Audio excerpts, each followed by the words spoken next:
ठाणे महापालिकेने प्रसिद्ध केलेल्या शहराचा सुधारित प्रारूप विकास योजनेच्या आराखड्याबाबत 7,500हून अधिक तक्रारी पालिकेकडे प्राप्त झाल्या असून त्यापैकी 150 तक्रारींवर गुरुवारी सुनावणी पार पडली आहे। यामध्ये अनेक ठिकाणी प्रस्तावित करण्यात आलेले आरक्षण रद्द करण्याचा सूर तक्रारदारांनी लावलाय। 7,500हून अधिक तक्रारी असल्याने ही सुनावणी प्रक्रिया 1 ते 1.5 महिना सुरू राहण्याची शक्यता वर्तवली जाते। विधानसभा निवडणूक आचारसंहितेच्या 2 दिवस आधी ठाणे महापालिका प्रशासनाने प्रसिद्ध केलेला शहराचा सुधारित प्रारूप विकास योजनेचा आराखडा प्रसिद्ध केला होता। या आराखड्यामध्ये वाहतूक कोंडी सोडवणे, शैक्षणिक दर्जा सुधारण्यासाठी उच्च तंत्र शिक्षण, डिजिटल विद्यापीठ, वैद्यकीय शिक्षण, आरोग्य, institute of chemical technology, all India institute of medical science सुविधा यांसह आध्यात्मिक सुविधा केंद्र आणि इतर सुविधा उपलब्ध करून देण्याचा निर्णय पालिका प्रशासनाने घेतलाय। वॉटरफ्रंट, अर्बन फॉरेस्ट पार्क, सांस्कृतिक केंद्र, science park, snow park, viewing gallery, exhibition centre, आध्यात्मिक सुविधा केंद्र यासह इतर महत्त्वाच्या बाबींचा समावेश करण्यात आलाय। या आराखड्याबाबत 7,500हून अधिक तक्रारी पालिकेकडे प्राप्त झाल्यात। या तक्रारींवर गुरुवारपासून सुनावणी घेण्यास सुरुवात झाली। टप्प्याटप्प्याने ही सुनावणी घेतली जाते। पहिल्याच दिवशी 150 तक्रारींवर सुनावणी पार पडली। यामध्ये तक्रारदारांचे म्हणणे पालिका प्रशासनाकडून ऐकून घेण्यात आले।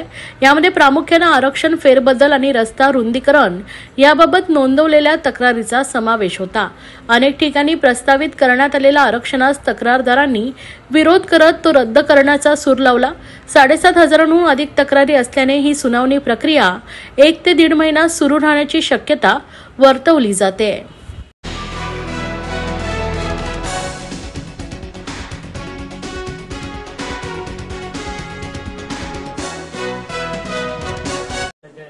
प्रमुख नेते आहेत त्यांच्यावरती थेट आरोप केला की माझं राजकारण संपवण्याची हौस अजित पवारांना आहे।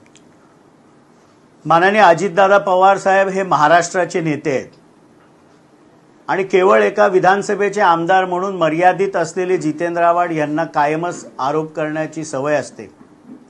विधानसभेच्या निवडणुकीमध्ये राष्ट्रवादी काँग्रेस पार्टी शरद पवार गटाच्या स्टार प्रचारकाच्या 4थ्या नंबरवर त्यांचं नाव होतं, पण आपला मतदारसंघ सोडून कुठेही जे प्रचाराला जाऊ शकले नाहीत, आपल्या मतदारसंघामध्ये जे अडकून पडले, यांनी महाराष्ट्राच्या नेतृत्वावर चिखलफेक करू नये।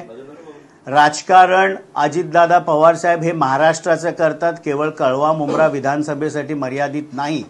काल अनेक आरोप ते करत असताना त्यांनी 354चा जो गुन्हा दाखल झाला याबद्दल पण वक्तव्य केलं, पण ते विसरले असतील की त्यावेळेला ज्यावेळेला त्यांनी राजीनामा त्या केस नंतर देण्याचा पवित्रा घेतला होता, 3.5 तास राष्ट्रवादीचे हेच माननीय अजितदादा पवार साहेब त्यांच्या बंगल्यावर बसून होते। तिथे पत्रकार परिषद देखील त्यांनी घेतली। आपल्या सगळ्या मीडियाकडे त्याचं फुटेज असेल आणि मी साक्षीदार आहे की तत्कालीन सीपी जयजीत सिंग यांना फोन करून माननीय अजितदादा पवार साहेबांनी खडसावलं होतं की कशा प्रकारचा खोटा FIR तुम्ही दाखल करताय किंवा केलाय। मला वाटतं की कधी कधी जितेंद्र आव्हाड यांना शॉर्ट टर्म मेमरी लॉस होतो। मागच्या वर्षभरामध्ये ज्या काही घटना घडल्या त्या सोयीनुसार ते विसरतात आणि त्यामुळे माननीय अजितदादा पवार साहेबांचं नेतृत्व हे महाराष्ट्राचं आहे।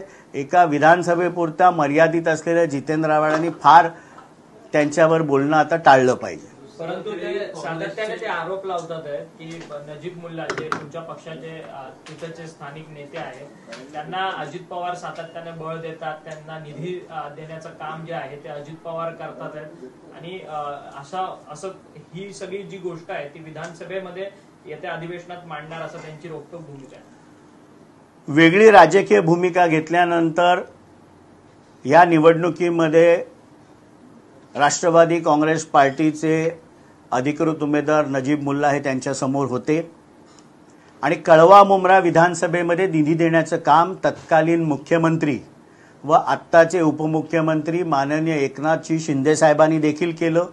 ठाणे महानगरपालिकेतील हद्दीतील 4 विधानसभा क्षेत्रांमध्ये त्यांनी निधी दिला आणि बहुतेक जितेंद्र आव्हाड हे विसरतात की कळवा मुंब्रा विधानसभा कल्याण लोकसभेचा भाग आहे, ज्याचं नेतृत्व डॉक्टर श्रीकांत शिंदे करतात. त्यांच्या माध्यमातून देखील निधी देण्याचं काम हे करण्यात आलं आणि नंतर वित्त व नियोजन खात्यातर्फे माननीय अजितदादा पवार साहेबांनी देखील निधी दिला.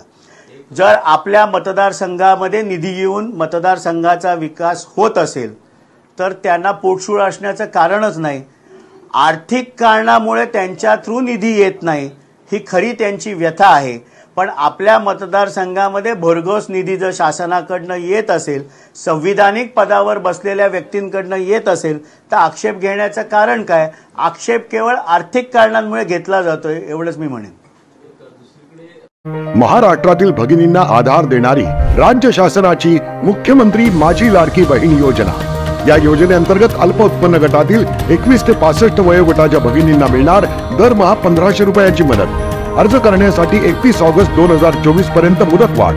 कुटुंबाचं वार्षिक उत्पन्न 2.5 लाख रुपयांपेक्षा कमी असलेल्या महिला पात्र. कुटुंबाकडे पिवळं किंवा केशरी रेशन कार्ड असल्यास उत्पन्नाचा दाखला आवश्यक नाही. पांढरं रेशन कार्ड असेल किंवा रेशन कार्ड नसेल तर कुटुंबाचं वार्षिक उत्पन्न 2.5 लाखांपेक्षा कमी असल्याचा दाखला आवश्यक. योजनेसाठीचा ऑनलाईन अर्ज नारी शक्ती दूत ॲपवरून किंवा पोर्टलवर भरता येईल. ज्या भगिनींना ऑनलाईन अर्ज भरता येत नसेल त्यांच्यासाठी अंगणवाडी, ग्रामपंचायत, वॉर्ड ऑफिस, सेतू सुविधा केंद्रामध्ये किंवा आशाताई बचत गटाच्या CRP यांची मदत उपलब्ध. आता आपल्याला अभिमानाने म्हणता येईल, सुखी आणि सुरक्षित आहे माझी लाडकी बहीण.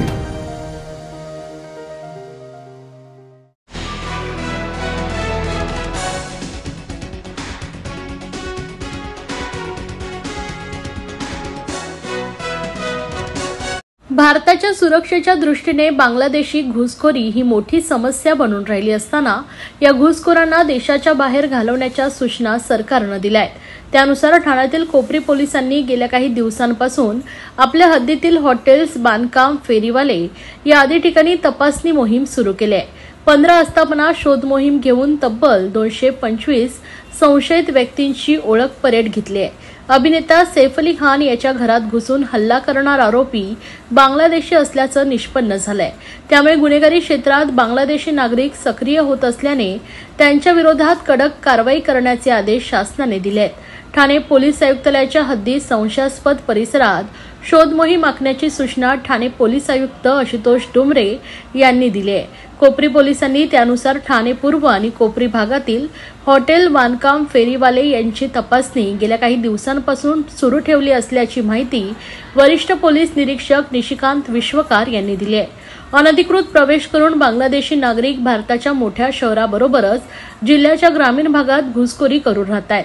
त्यामुळे कोपरी पोलीस ठाण्याच्या हद्दीतील बांधकाम परिसर, हॉटेल, फेरीवाले, फळभाज्या, मटण विक्रेते या आदी ठिकाणी अचानक भेट देऊन बांगलादेशी नागरिकांची पोलीस तपासणी करतायत. आतापर्यंत 14 आस्थापना आणि इतर ठिकाणी 225 नागरिकांची कागदपत्रे तपासले. पोलीस प्रशासन याद्वारे आवाहन केलं जात आहे की बांगलादेशी घुसखोरांबाबत कोणाकडे माहिती असल्यास नागरिकांनी पोलिसांशी संपर्क साधावा. त्यांचं नाव गोपनीय ठेवण्यात येईल असंही पोलिसांनी सांगितलंय. मुंबई ठाण्यात सेंटरिंग करणं, स्लॅब टाकणं, प्लास्टर या आदी ठिकाणी अशा छोट्या मोठ्या कामांसाठी स्वस्तात दुसऱ्या राज्यातील मजूर उपलब्ध होतो. त्यामुळे मोठ्या संख्येने महाराष्ट्र बाहेरील नागरिक रोजगारासाठी आपल्याकडे दिसतात.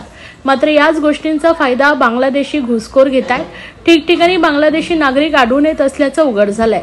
त्यामुळे पोलीस आयुक्त आशुतोष डुमरे यांच्या आदेशाने आमच्या हद्दीतील संशयास्पद वाटणाऱ्या जागेत बांगलादेशी घुसखोरांची शोध मोहीम सुरू ठेवली असं निशिकांत विश्वकार यांनी सांगितले.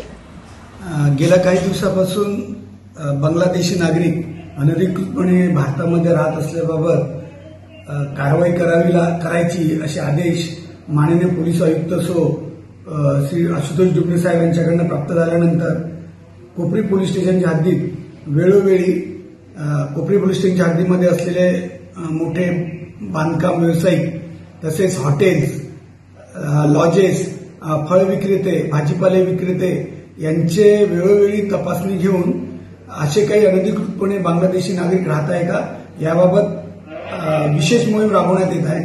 तसेच याद्वारे आम्ही आवाहन सुद्धा करतो कोपरी पोलीस मधील नागरिकांना याबाबत काही माहिती असल्यास त्यांनी कोपरी पोलीस स्टेशनशी संपर्क साधावा, त्यांचे नाव गोपनीय ठेवण्यात येतील व अशा अनधिकृत बांगलादेशी लोकांवरती कारवाई करण्यात येईल आणि ही कारवाई आमची सतत सुरू राहणार. आतापर्यंत जवळपास कोपरी पोलीस स्टेशनच्या हद्दीमध्ये असणाऱ्या मोठ्या बांधकाम साइट्स आणि इतर हॉटेल, लॉजेस अशा 15च्या आसपास ठिकाणच्या भेट देऊन त्या ठिकाणी जवळ 191 कामगारांची आम्ही तपासणी केलेली आहे आणि त्यांचे सगळे रेकॉर्ड आमच्याकडे आहेत.